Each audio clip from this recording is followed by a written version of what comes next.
Sveiki, šis video bus naudingas tiems žmonėms, kurie nori remontuoti savo būstą ir mes šiandien pakalbėsime apie 3 skirtingus variantus, ar net ir 4 pasižiūrėsim, kur čia kaip mums gausis ir seksis.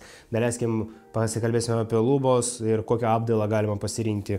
Pasiimsim sienas, taip pat grindis ir užkabinsim tą pačią elektrą. Siūlau užbėgti į virtuvę, pasidaryti kavos, arbatos, ką jūs mėgstat. Pradėkime.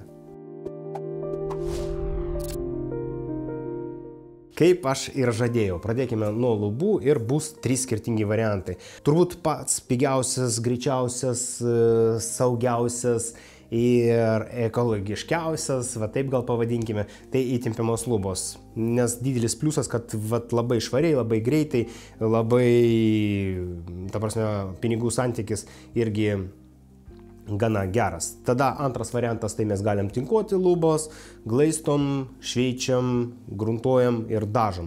Labai daug operacijų, bet šis variantas galima skaičiuoti, kad jisai stovintis per vidurį. Ir jeigu mes pasirinksime lubos iš gipso kartono, lubos bus brangesnis negu šitie 2 variantai.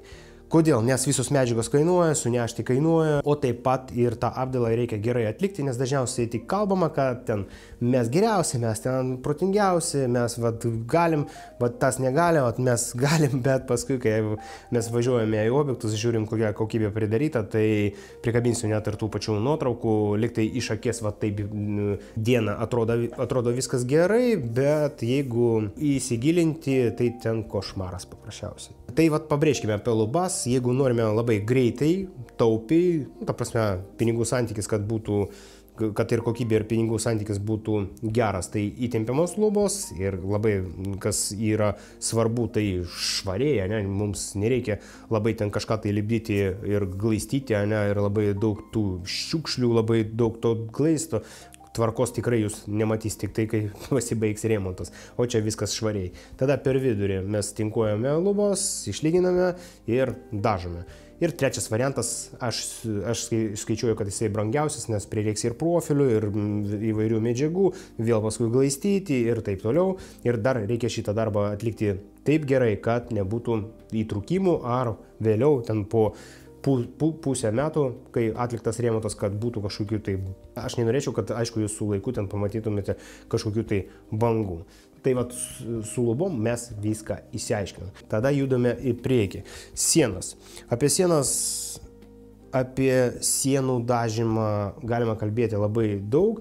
Pasirinkime tokios gal 3, ar pasižiūrėsim, kaip čia išeis, ar 4 gal variantai.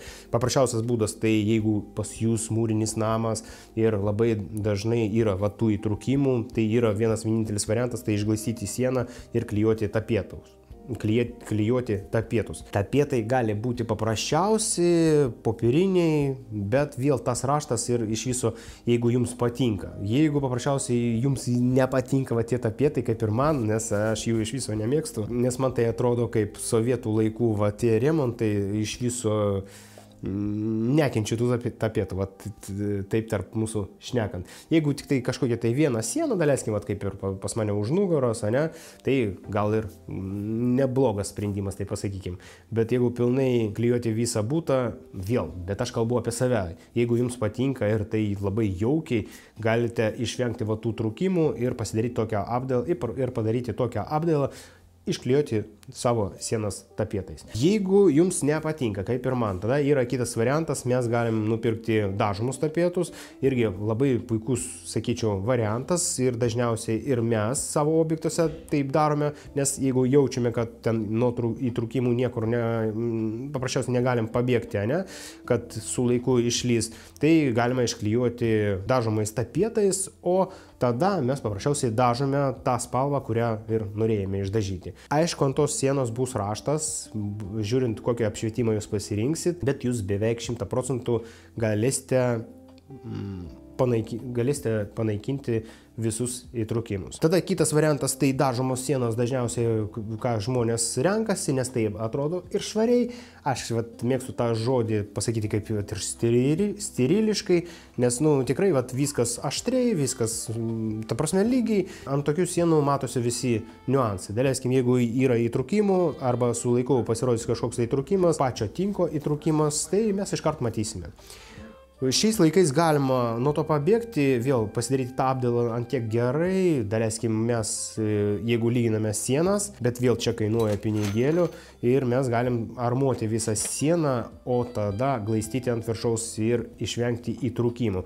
Bet šis procesas, jisai kainuoja daugiau pinigų. Tai reikia iš karto susitarti, ta prasme apsižiūrėti, koksai variantas jums tinka pagal pinigų santykį ir iš viso, ką jūs mėgstate, ką jūs norėtumėte gauti galutiniam rezultate. Ir dar vieną apdailą, taip sakykim, kad apdailą mes galim dėti ant mūsų sienų kažkokį tai struktūrinį tinką arba tą patį molinį tinką. Man patinka ar ne, šiaip tas molinis tinkas kaip ir patinka, viskas su juo gerai, bet geriau nelakuoti, nes su laku yra problemų, vis tiek jūs neišlakosite taip, kad būtų viskas ten super čiki lygiai ir paskui su pataisimais vis tiek bus problemų.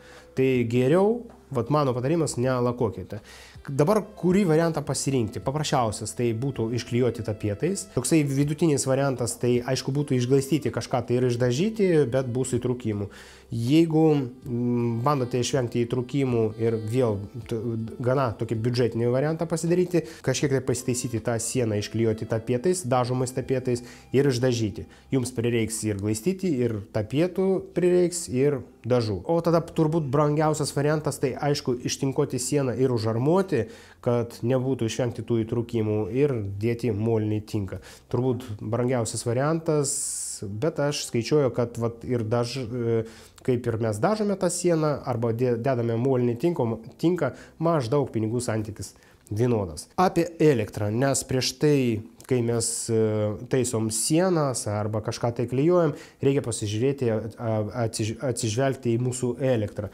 Nes dažniausiai būna taip, kad paprasčiausiai meisteris ten pataria, pakeičiam čia, davedam trupučiuką tą laidą kažkur tai, ne, bet jeigu jūs turite aliumininius laidus, tai šiaip iš viso nesiūlyčiau aš ten daryti sujungimus ir ten su vago, ne, ten man atrodo 202, tie sujungimai kažkiek tai yra su pasta, geriau taip nedaryti, bet vėl, šiandien norėčiau duoti jums pasirinkimą, ne, nes visada turi būti pasirinkimas, nors kad būtų 3 variantai. Šiandien su elektra tai tik tai porą tų variantų. Geriausias būdas tai būtų kaip ir jau beveik, aš skaičiuoju, kad kapitalinis remontas, tada mes dedame naują skydą, tempiam naujus laidus ir tada be visokiausių ten sujungimų arba be kažkokios tai haltūros darome viską naujai. Bet jeigu jūs savo jėgom ten bandote kažką tai, žiūrite, kad jungiklis, daleiskim, pas jūs ten kažkur tai 1,70 m aukštė, ne, jūs norite jį traukti žemyn, kad būtų, daleiskim, 90, tai jums prireiks vago sujungimai ir laidai. Bet vėl pasižiūrėkite, paskaitykite informaciją, kad vėliau nepridaryti daugiau rūpesčių, nes paprasčiausiai sujungti laidus, susukti, net taip neįmanoma. Aišku, įmanoma viskas, bet tarnavimo laikas bus labai trumpas, gal pusę metų, čia turbūt geriausiai, o paskui bus tik tai problemos. Daleiskim, siena išdažyta, ten kontakto nėra tame sujungime ir jums prireiks ardyti tą sieną ir tik tai vien stresas ir dar papildomi pinigai. Vaizdo įrašas, man atrodo, arba trumpas, arba apie elektrą turbūt reikia nufilmuoti, ne kaip sujungti varinį laidą su aliumininiu. Nes šiaip jų vienas su kitu galima jungti ir jeigu jums ir tas pats elektrikas sako, kad tas aliumininis laidas tai čia negalima naudoti, jau viskas čia praeitis, neklausykite, nes irgi elektrikai dažniausiai ten paprasčiausiai giriasi viens prie kito, ne kad viens geresnis negu kitas ir paprasčiausiai, kad pasirodyti, kad jisai žino daugiau ir viskas. Bet, o kad jums pasiūlyti kažkokį tai vidurinį variantą, ne, arba pasirinkti nors iš variantų, tai dažniausiai tai nedaroma. Kai mes jau remontuojame būstą, jeigu taip pradėjome kalbėti, būtinai pasižiūrėkite, jeigu yra paskirstimo dėžės, ne, visur išardykite, pasižiūrėkite, kaip ten sujungti laidai, ar paprasčiausiai jie ten nesubirėjo, ar būna, ar dažniausias variantas mes atidarome tos dėžės ir ten jau viskas juodai. Nes būna taip, kad ten ant vieno kabelio buvo pakabinta viskas.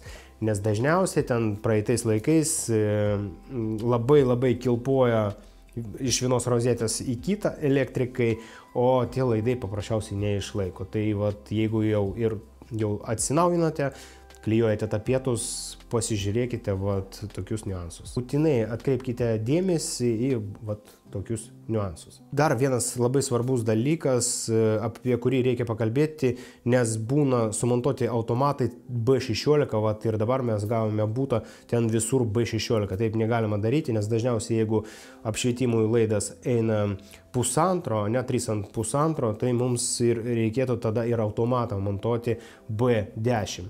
O pasižiūrėkite pas save, jeigu yra tokių niuansų, būtinai reikia pakeisti, kad nebūtų gaisro, nes tikrai taip daryti negalima. Grindys. Turbūt čia ir nėra ką labai daug pasiūlyti, ne? Nors tų medžiagų labai daug. Mes turim laminuotą dangą, mes turime plytelės, mes turime kiliminę dangą, vinilinę dangą, kaip ir su tom medžiagom viskas gerai, jų labai daug, bet ką pasirinkti, dažniausiai aš siūlau visiems savo klientams, tai aišku, dėti plytelės. Bet jeigu pas jūs sena statyba, turbūt plytelės pasirinkti labai blogas pasirinkimas, nes paprasčiausiai bus šalta, ne? Bet jeigu jūs turite naują statybą, kur yra šildomos grindys, be problemų, jūs galite nupirkti ir to pačio medžio imitaciją, labai puikiai atrodo visi objektai ir tai labai praktiška. Dėl pinigų santykio vėl reikia skaičiuoti, nes daleiskim, aš dabar galėčiau ir pamiluoti, kad vinilinė danga bus pigiau, ne? Žiūrint kokią vinilinę dangą mes perkame, jeigu kvarc vinilinė danga ir dar žiūrint kokio gamintojo, gali būti taip, kad ir tas kvarc vinilas kainuos dar daugiau. Tai reikia žiūrėti tos momentus, bet ir dar kitas dalykas, kad negalima paprasčiausiai rinktis dangą, noriu viskas linoleumą ten arba šitą vinilą, ne, nes jų storis labai skirtingas. Daleiskim, mes vonioj išklijuojame plytelėmis, tai čia kažkur tai 13 mm, nes plytelė apie 8-10 mm, žiūrint kokios plytelės mes perkam, plus klijai. Dažniausiai mes taip ir skaičiuojame apie 13, gal 15 mm, o šis linoleumas, arba aš vadinu jį linoleumu, tą vinilinę dangą, turi ten iš viso porą milimetrų ir kaip visą tą dalyką suderinti. Čia vėl atsiranda papildomi darbai, kad reikia visą patalpą lyginti su savaime išlyginamuoju mišiniu, o tai vėl papildomi pinigai. Mes šiandien būtent kalbame, kokių variantų yra ir norėtųsi aptarti visus variantus ir visas smulkmenas apžiūrėti, ant kiek įmanoma labai trumpai. Tada laminuota danga, čia skaičiuoju aš pigiausias variantas ir jisai kaip ir geriausias. O, dar nepaminėjau parketlentės, nes dažniausiai ten kalbos eina, kad ekologiška prekė, čia viskas ten medis, bet žinokite, ne tiesa, nes ką jūs pasiimsite ir parketlentę ir tą patį laminatą, ten paprasčiausiai ekologiškumas toje pačioje vietoje. Žinok, nieko ten didelio skirtumo nėra. Tai ką pasirinkti, vėl kas daugiau patinka.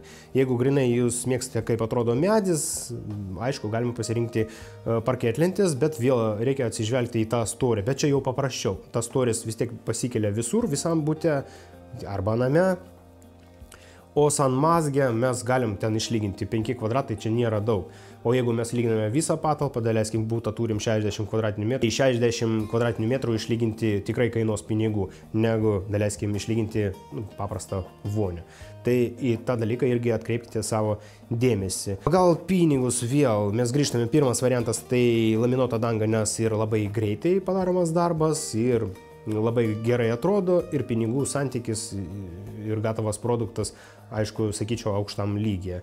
Tada gal parketlentės, vinilas, apie kiliminę dangą vėl nieko nesakysiu, nes čia kaip ir specifinis toksai produktas, jų yra labai daug rūšių, į miegamąjį galima vieną kloti, daleiskim į svetainę kitą, žiūrint, ką jūs ten norite, bet labai retai kas renkasi būtent kiliminę dangą. Ir tada plytelės, turbūt pats brangiausias produktas ir pačios plytelės, jeigu ten kažkokias tai labai super firminės iš Italijos jūs pirksite, tai tikrai reikės sumokėti pinigėlių, o taip pat ir tas darbas kainuoja daugiau negu, daleiskim, kloti ir tą pačią laminuotą dangą. Tai šiandien pakalbėjome su jumis apie tokią pagrindą, palyginam trupučiuką pinigų santykį ir gal reikėtų dar trupučiuką pakalbėti apie radiatorius, ar reikia keisti ar ne.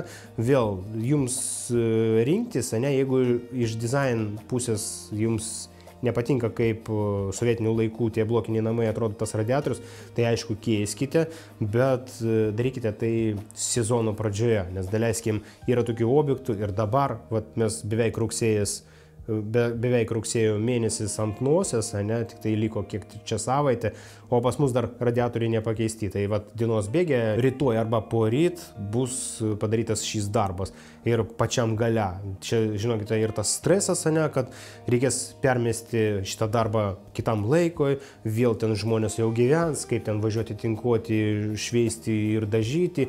Tai, žinokite, labai daug tų problemų. Bet jeigu jūs jau pasiruošite, jeigu jūs ruošitės keisti radiatorius, tai keiskite sezono pradžioje. Kaip pasirinkti irgi nėra taip paprasta, kad va, ten nuvažiuojam parduotuvę ir pasiimam iš lentynos bet kokį ten radiatorių. Jums būtinai prireiks profesionalų pagalba, kad paskaičiuoti galingumą to radiatorius ir kad atitiktų jūsų patalpai, kad su laiku neturėti kažkokių tai problemų. Vat šiandien tiek tos informacijos. Jeigu jums šis vaizdo įrašas buvo labai naudingas, tai būtinai palaikykite, uždėkite gerą didelį patiktuką, o taip pat jeigu dar neprenumeravote šio kanalo, padarykite tai. O šiandien su jumis buvau aš, Ruslanas.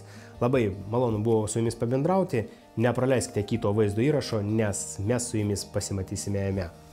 Viso, čiau, iki, sėkmės, gerų remontų.